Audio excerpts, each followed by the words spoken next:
Not tell you how excited I am for this conversation today with Suzanne Brown. And I know that many of you are as well because we've gotten a ton of messages and emails looking forward to this. So thank you so much for joining us. For those of you that don't know me, I'm Deborah Boggs, CEO of DNS Executive Career Management. And we are a firm that works with C-level and board level leaders to prepare for and navigate your high level searches. So for board candidates, that means preparing you for your search, walking you through the process of how to land a board seat, and then all of the navigation you need to really make that transition between an executive leader and a strategic advisor in the board seat. So having said that, I am going to introduce our guest today. I cannot tell you how excited I am to have Suzanne Brown with us because she is the expert in public company board leadership. I don't know anyone else in the space that is more knowledgeable than her, more plugged in than her. And so a little bit about her, and then we'll hear about her program. So Suzanne Brown is director of the New York Stock Exchange Board Services, which is a high-touch, CEO-driven referral network of over 1,000 vetted executives, where she works directly with company leaders to build and scale boards. She's a former litigator and a nonprofit executive, and now she partners with CEOs, board chairs, and general counsels to navigate the regulatory complexity, support first-time quarterly earnings calls, and positions boards for long-term value creation, in addition to guiding Fortune 500 firms through critical board transitions. So I'd love to hear from all of you where you're joining us from while we hear from Suzanne to tell us a little bit about this program. Well, thank you, Deborah. Thank you so much for having me. Deborah and I actually go way back, so we're both members of Chief, so I'm like thrilled to see how DNS has done so well, and then also that we help each other out a lot in terms of helping people get on boards. I think we're both sit in that space. What I do here at the New York Stock Exchange, I lead a program called NYSE Board Services, and it's a free mission-based program here at the New York Stock Exchange that's for our community of companies. And so what it was back in 2019, we kept hearing from companies that they couldn't get access to really great talent. And with the New York Stock Exchange, not only do we have the public markets and the companies, but we talk to our companies all the time. So we knew that there was talent there.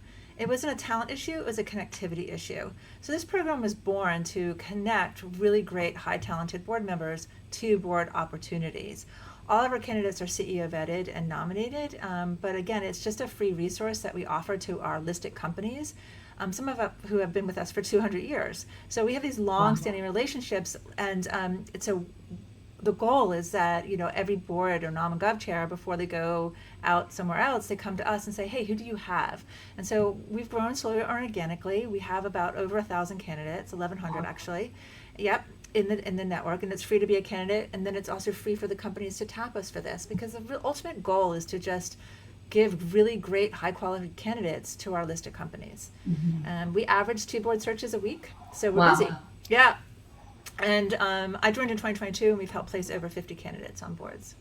That's unbelievable. The work that you're doing to reshape the boardroom is absolutely unmatched. Well, it's just really to give, I've never met a board chair that doesn't want high quality candidates, and I feel like, but sometimes, the old process of boards is really very much they go around the room, and I think that's actually really good for culture. I do, like, you want that good culture because sometimes you're in the trenches together. Right. But that's a very small group. If you go around the room where, the average board size is 9 to 11 people, that's a very small group of people who they know, and often it's going to be the same age and all of that. So what this program does is just kind of widen that pool to see many different people from many different industries, and ultimately is to strengthen the board. Absolutely, and that's so important to have that diversity of thought and experience in the boardroom. And I know that you all are really making those connections with pre-vetted, board-ready candidates. So I know we've worked with a ton of your candidates. I know we've worked with people together.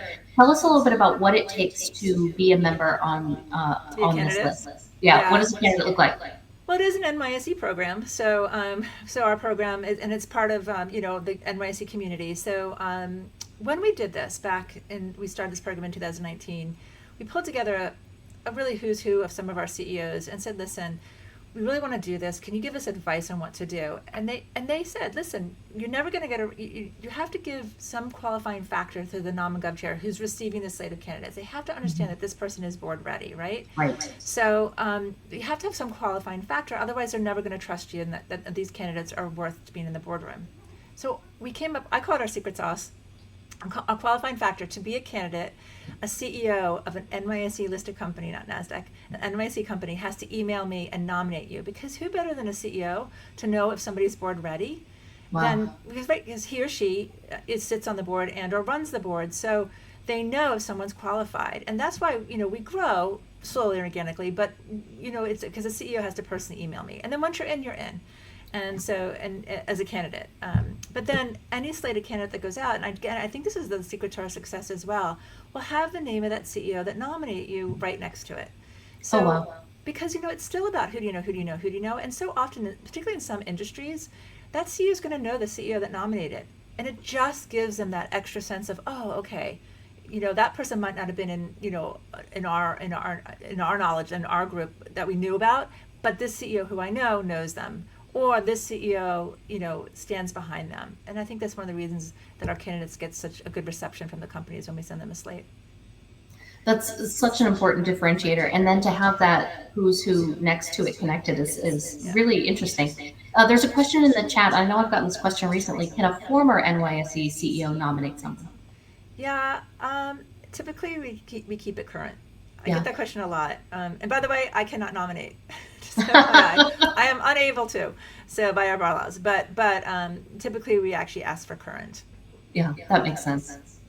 So tell us a little bit. I know as we start to think about this, actually, you brought up the point of board readiness. And so I'm going to share with everyone here just a moment a guide we created on helping you figure out whether you're board ready, right? Either if you're thinking about launching a board career into private board companies, or if you're thinking about making that transition into public board leadership. So here's the QR code for that. And while people are taking a look at that, tell us a little bit about, no one knows better than you right now what boards are looking for in candidates, and the market is changing. The things that companies are thinking about is changing. And so, what are board candidates and board non-gov chairs looking for right now?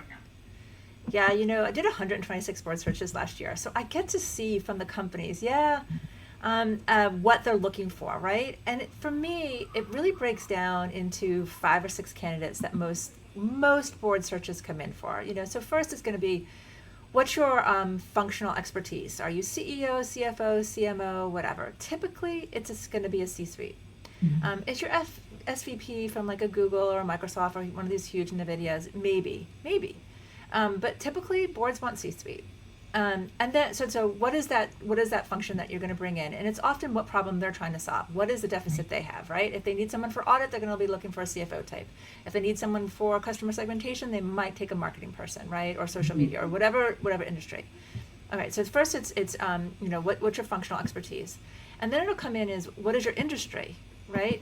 So, tech tends to be a little bit more broad in terms of that's your background, but if you're industrial, they're going to want somebody who understands manufacturing. Right. If you're a utility, they're probably going to want somebody on the board who has utility. So what is that, industry expertise that you bring? Then it actually gets a little bit more subtle sometimes. So then it'll come down to, can you slide in and understand what our business model is? Because there's lots of different business models, right? So you have people who are SaaS, right? You have utilities, which are regulated, and how they charge their customers is very highly regulated, right? And then you have subscription, right?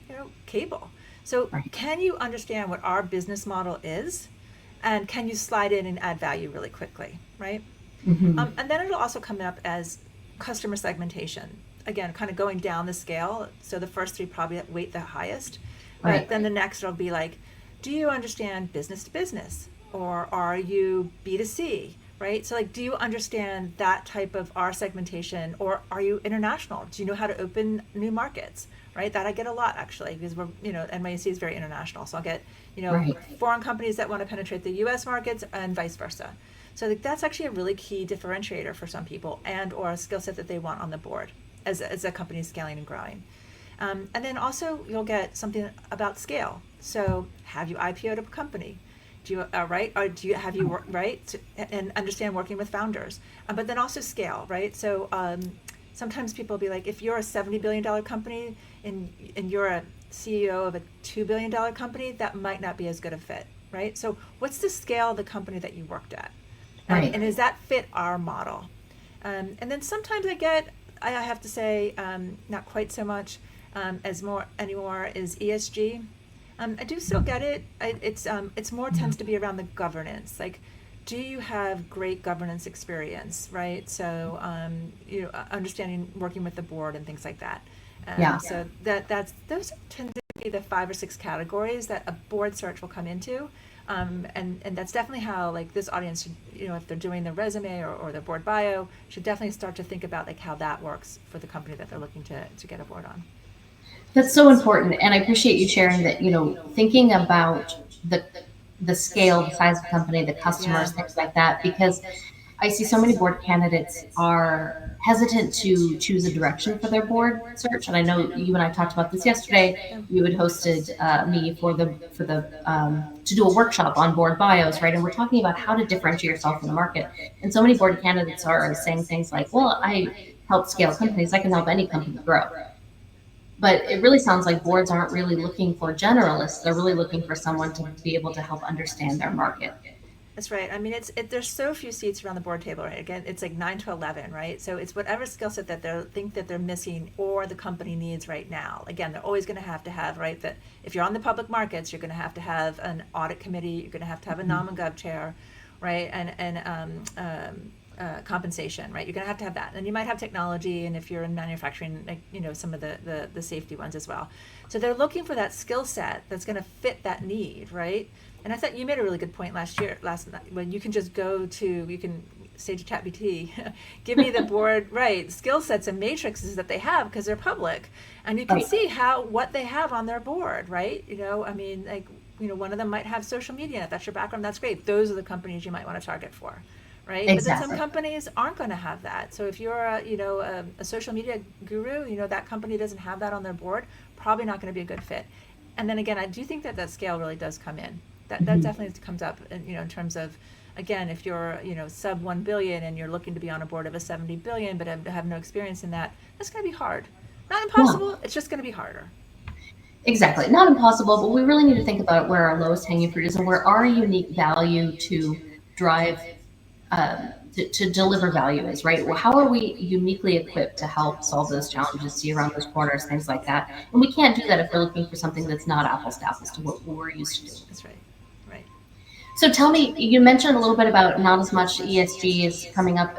What are you seeing in trends in the last, I'd say, 6 months or so, year? What are you seeing differently in the way boards are thinking about their bench strength and what they need?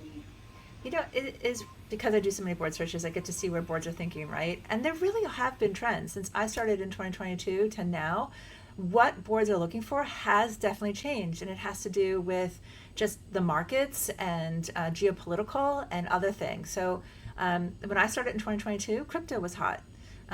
It is again, but like, people were looking for people with experience in that. Supply chain, because we're still coming off the pandemic, was really very popular. But just fast forward to this year, definitely always CEOs, CFOs, and C-suites are going to be in vogue. But you're looking at supply chain again. Definitely it's on boards' minds, and then sometimes people with geopolitical understanding too, which is unusual. For a while, like after the pandemic, actually just going back a little bit, we did have some, some companies, again, labor was very tight, asking for chief human resource officers. So it definitely changes every year. Yeah. And again, this year it's a little bit more on the traditional, but then again, that geopolitical understanding capital markets, because the markets have been up and down, Yeah. and understanding that has definitely been much more in vogue than, let's say, in 2024. Interesting. And it's interesting how it changes every year. I know that I give a presentation to board groups a lot on board specific skills, just like we did yesterday, and Yeah, it changes all the time. it That does. list is constantly in flux. That's right. So, supply chain is back in that, as is crypto. Right. That's so And that interesting. definitely fell off in 23 and 2024, but it's back. Yeah. We weren't Right? talking crypto at all in 2023, 2024, and now We to were see in 2022, though. We were. I had multiple requests for that. That's So so it's interesting. yeah, and they need blockchain too. It went really quiet, but then it's back. So Yep. boards react to the to what's going on in the world as just as much as companies do. Yeah, absolutely. And as they should, that's their job, right? Yeah. Tell me about, are you seeing many requests for AI yet? In the boardroom, In the boardroom. so not as much as you'd think. Cyber Interesting. and yeah, especially because the SEC has a regulation now. Back in 2023, I think it passed 2022, that if you have a cyber incident, material cyber incident, you have to report it, right? So again, Mhm. public companies are regulated by the SEC and other regulations. So there's big differences than a private company. But I don't see it as much as I think. I was surprised. I thought I'd see more both on the cyber and the technology. What I'm finding, because I also talk to board members all the time and CEOs and of our listed companies, is the board is still educating themselves on this, right? So they're Mhm. bringing in outside experts to say, hey, we think we want to do this, we don't, and this is their word, not mine. We don't want to burn a board seat on just a specific thing like AI, right? They Right. want much more kind of that broader executive experience. I think that might change. I think it might change as cyber and AI as it accelerates, right? Right. In terms of you know uh, its reach. So I think that might change, but it hasn't yet. Interesting. It's good to hear they're bringing outside experts, though. They Oh understand yeah. the need for it, and so that's helpful. So tell us, I know you're an expert in helping public companies really build out their bench strength in terms of board candidates, but tell us some differences between private company board leadership and public company leadership. Yeah, so there is I know that public is very much the gold standard and people want it, and it is. It's um, uh, being on a public board. It, it is the gold standard, but there's a lot of opportunity for private. But there really are very big differences, right? So Mhm. once you hit the public markets, you're regulated. That's the biggest thing. You're going to have SOX, you're going to have quarterly, right? And your fiduciary duties are going to be completely different, right? So, Yeah. right, you're going to be under huge public scrutiny on this, right? You're going to have Glass Lewis and all the ISS, right? Proxy statements. So again, that regulation, that compliance, all of that on the public markets is huge. Right. Um, and then on the private side, you don't your shareholders are different, right? So on the public owns your company, so you have right your shareholders. You have a fiduciary duty to them. On the private, it's often very much who are your investors? Maybe it's founder led. So it's a very different. You're probably working with a founder, Hmm. whereas in the public, possibly a founder, but often it's going to be professional, management teams. So that's a very big difference. I think also just your time commitment. So on the public, right? So there is a big time commitment in terms of you have to have regulated meetings. You have to have the certain committees, nom and gov, like I said, audit, governance. So and then potentially others. So you're going to have all those committees, all those meetings notes are discoverable if anything were to happen. So like Right. there's so much more of that kind of that compliance and litigations and all of that. You get paid typically better public boards, Right. right? So it's not, but I always want to tell people, think you get paid this huge amount. It's not, and it's public. This is all public knowledge. Right. But but you don't get paid as much as you think. As one of my candidates told me, who's on a board, she's like, it's not income replacement if you're an executive at a big company, right? It's not. It's more on the prestigious side than on that. And it's typically, I think, too, is it's going to be a cash allowance and a stock, which you're going to have to hold. And that's great if the stock goes up. If the stock goes down, it's not as, obviously Right. as a great deal. On the private side, too, the pay is actually usually quite less. And you're expected to maybe do more, which can be a Hmm. really great transition. I just have to say, on the public, the whole saw is noses, what is it? Noses in or no? Yeah. Nose in, fingers out. Figures Yeah. out, right? So you're not supposed to operate, which, by the way, can actually be really hard. If you have been an executive and have been Hmm. successful, it's probably because you do, right? You Right. are an operator of some extent to whatever that skill set that you have, and you've probably operated at a high level. All of a sudden, on the public one, you're not supposed to be in management, right? You're supposed to just ask the questions and help set the strategy. Ultimately, you hire and fire the CEO and increase shareholder value, right? That's basically what you do. So that can be a very hard transition. On the private side, again, less of all that compliance and governance scrutiny. You get to actually really maybe work with that founder to scale and grow, right? Or that company, or have a real say in that marketing or go-to-market strategy or new product launch. So Right. I think it can be a really fun transition. My two things of advice on private: make sure they have D&O insurance. You think, yeah, because Right. things can happen, directors and officers insurance. And then two, make sure they pay you. Sometimes people get in there, there's an advisory role. Like if you're going to add your expertise, I think you should be paid. Right. You're absolutely right. And especially in the advisory role, sometimes there's not defined Yes. criteria around that, and you can negotiate that. Yes. And make sure that you're getting paid or getting something. There has to be skin in Yes. the game, I think, for both sides I to do really too. lean on your expertise, because especially as an advisor, I see there's a gray area between, advisor to the founder and then becoming a fractional, you know, X, whatever it is, whatever, CFO, whatever. CFO, CMO, whatever, product And launch, right. yeah, and then you're spending an obscene amount of time on things that you're not getting compensated for. So knowing the expectations for time coming into it and the scope of your responsibility and then your pay is really important on the advisory side and in private And I companies, think there's absolutely. pros and cons for each, right? So, I mean, on the public, you're going to be, you're going to be up for a shareholder vote. There's all sorts of, if your stock goes down, it's fun if you're riding it up, but it's not so fun if it goes down. There could be shareholder lawsuits. There could be Right. short selling, activist pressure. Like, there's always something going on Right. with the company. You could have succession issues with your CEO. So, like, it's not going to take a lot of your time up, Right. right? Exactly. And it's not like it's just going to the dinners and showing up to the meetings. No, not You're at dealing all. with some That's like a serious things. 1980, yeah, where you played golf and you like, yeah, no, that's gone. So tell me a little bit about, I know that you're looking at, what did you say, over 1,100 board candidates. Yep.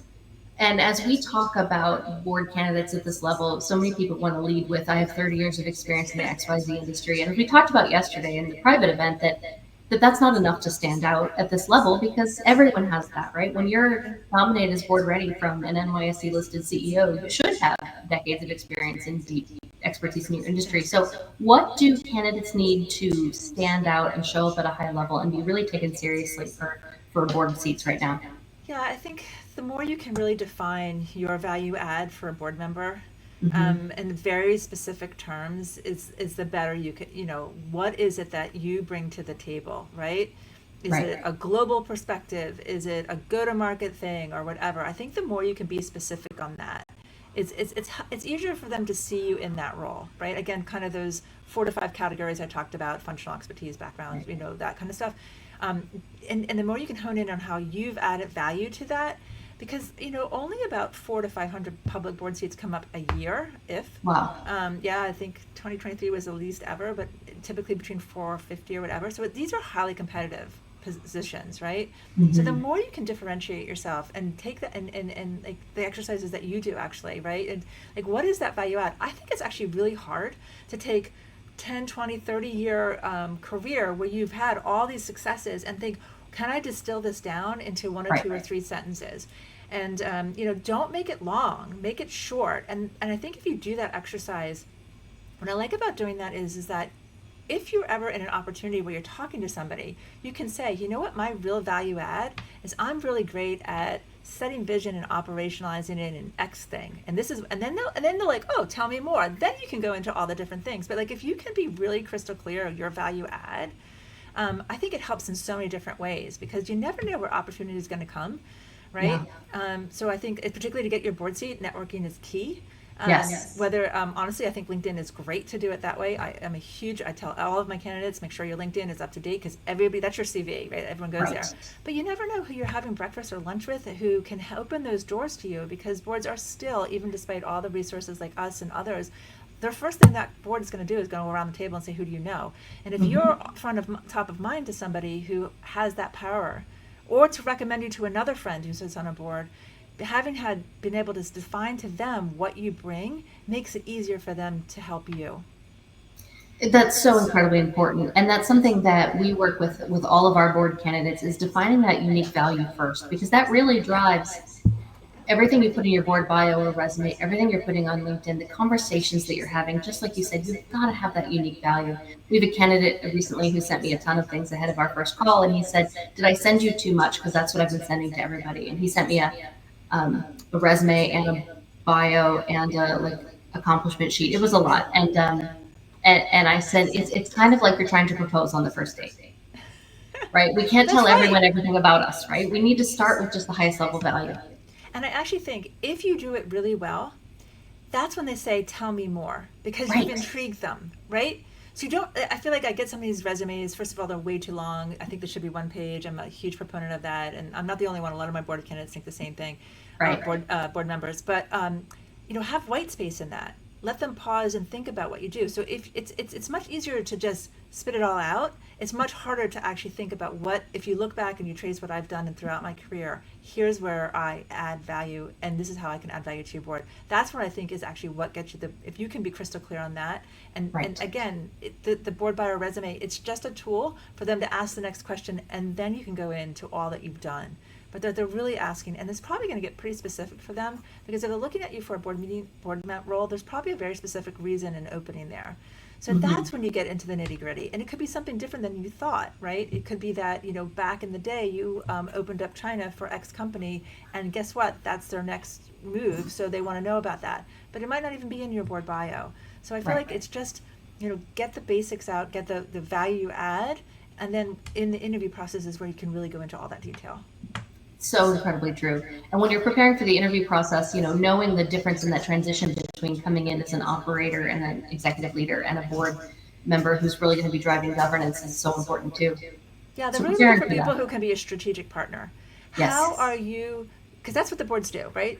They help provide strategic value, right? So or strategic guidance. So the more you can position yourself as someone who does strategy as opposed to just the operations, I think they can see you around the table as well. Mhm. Innovation, right? Certainly technology too is definitely playing more. Like if you have that ability, because that's just a value add to the fact that you've got this other skill set, right?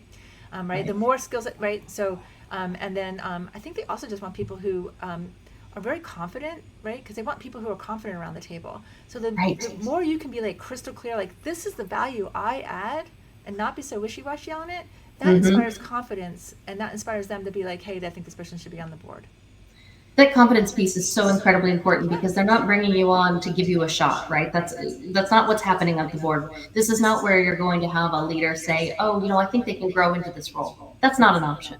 You know what? That's actually so true, right? Because this is the end, not the end of your career, but like the Right. end thing, right? You've done This all is the this, culmination. right? So it's not giving you a shot. It's more like, what are the skill sets that you're going to bring to this table? And so Right. it's right. Yeah, it's a culmination. That is really well said. Yeah. Yeah. So I have one more question for you, and then we can wrap up a little bit. And as I ask this question, I saw someone asked in the chat, "What do you believe sets you apart as a board ready candidate?" And we do have a guide for board ready candidates to think about what does it take to become board ready? What are boards looking for? How do you position yourself? Either whether you're looking for a private board seat or a public board seat. So I'm going to put that QR code up to download that up here while we ask the final question is what advice would you have for a first time board candidate as they think about launching their board search? Um, so average age of a board member is 64, 63.9, or something like that. It's crazy. And it's been unchanged for decades. So Oh, if wow. you're young in your career, I think it's going to change. I do, but Oh, you're muted for some reason. I'm sorry. Did I accidentally mute you? oh, there we go. Maybe I hit it with my finger. Anyway, so I think for if I were a young person, I think look, the best way into a board is to have a C-suite. So I always say chase the C-suite. They get the title, honestly, because that is going to make it easier for you. I'm not saying that SVPs don't get in it, but C-suites have the better chance if board work is ultimate your goal. Hmm. I think P&L is also a really good thing to have. It comes up over and over again. Did you have P&L? Do you understand? Right. That's why they like CEOs, because CEOs ultimately have the enterprise P&L. So like, but Right. if you're not, if you've had P&L, that's actually really good. And then also just see if you like being in the boardroom, like get access to it, ask to present to it, ask what it is, pull back the curtain of what it is. I always tell people board work isn't for everybody, right? You Right. have to be a certain type of, I don't know, servant person who wants to give back, because again, it's not about the money, Right. right? It's more about having your expertise to that next generation in some ways. So Hmm. it's not for everybody. You might be want to just do something different, in as in that next stage of your career instead of board work. Because again, it's fun until it's not, right? It's That's not such a fun to good take a point. company into bankruptcy, or to delist or to whatever. So I mean, granted, most do well, but some are not. Some are going to have issues. So like Hmm. just be certain if you actually really like it. And look, boards do not pay a lot of weight to nonprofit work. I'm sorry, it's They true. just I've been don't. on multiple. They just don't. Thank you But for sharing that because but people need to hear it. they think, oh, but maybe if you're on a big university board or something, maybe. But I think it is for you to understand. Do you like board work? Do you Right. like audit committee work? Do you like when you have to hire and fire a CEO? Because that's what you'll be doing. So like the board work in the nonprofit slightly different, but it'll give you a sense if you like committee work and you like board work. So that would be my advice. Well, that is so incredibly helpful, and I really appreciate your time. I know we're at time now, but this was so helpful. I really appreciate you taking the time to share what's going on in the public boardroom space right now, what candidates can think about, and really learning from the absolute leader in the industry. So, tell us where we can find you, follow your work, learn more about you as we wrap up. I mean, LinkedIn. Yeah, Suzanne Brown, NYSE, you'll find me. I love to connect on LinkedIn. And thank wonderful. you so much So, for having me. It's great. absolutely. I'm so thrilled you were able to join us. And for anyone who's interested in launching your board career, we're really elevating your search for a board role, and you want to learn more about the work that our firm does at DNS, reach out to Carmen Poff on our team. She'll put her info in the chat, and we can talk about what that might look like for you. Thank you so much, Suzanne. Really appreciate our partnership over the years and our friendship and the work that you do. Thank you.